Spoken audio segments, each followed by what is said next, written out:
All right, we're gonna go over the workout prep. So there's only one place in my house that I can actually do wall balls. It happens to be in our entryway because we have a tri-level entryway and it's really tall right here. So if you have a wall ball and you're gonna be doing the loaded version, or the fully loaded version, you're gonna have a wall ball. So we're gonna go over the stance for wall ball and how to properly do a wall ball. First thing I always tell people is make sure they measure those wall balls out, especially when you're not used to doing it at the gym, because you always kind of know where you are at the gym.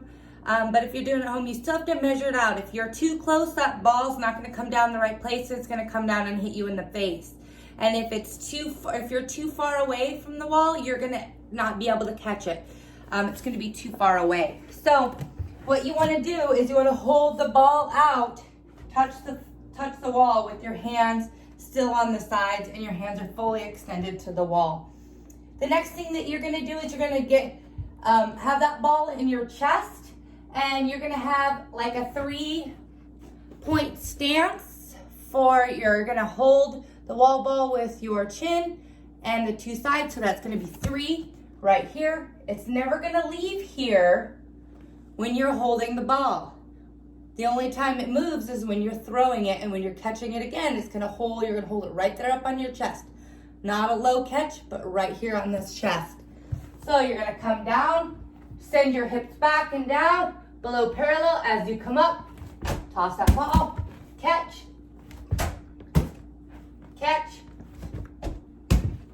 nice. And there's your wall balls.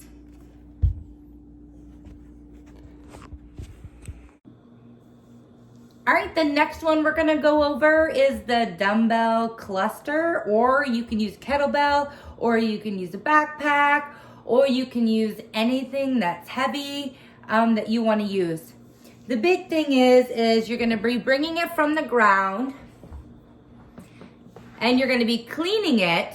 So if I have the dumbbell like this, I'm gonna clean it up, get into a squat, drive it up overhead. Ooh, you can't see me.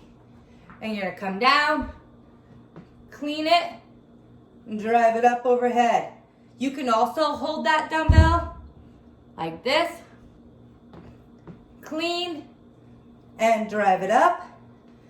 And you're sliding your hands around and driving up. So make sure you're not curling it.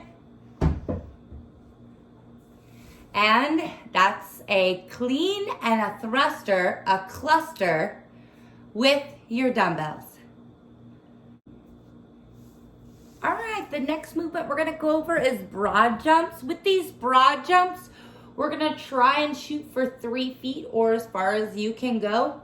The big thing I can say about this is if you're starting to feel it in your ankles or your knees and it's starting to bother you, then turn them into something else, like do an air squat or a jump squat, or something that's not so much on your knees.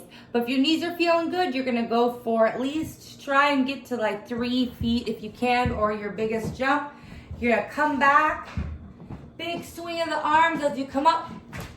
You're gonna do a big jump, and then you're gonna try and do another one. Big jump. I would run into my piano, so I'm not going to. Or you can turn around and jump back, turn around and jump back if you only have a small space.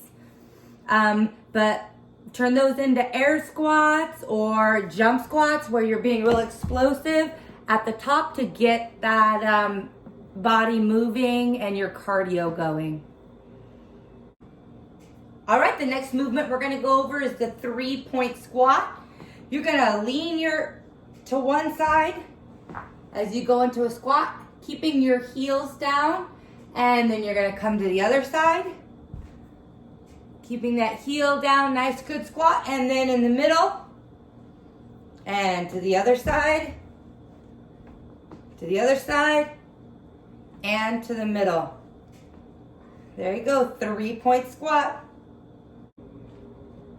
All right, last movement is those ring push-ups if you have rings. Mine are in the garage. But ring push-ups, or you're gonna do deficit push-ups.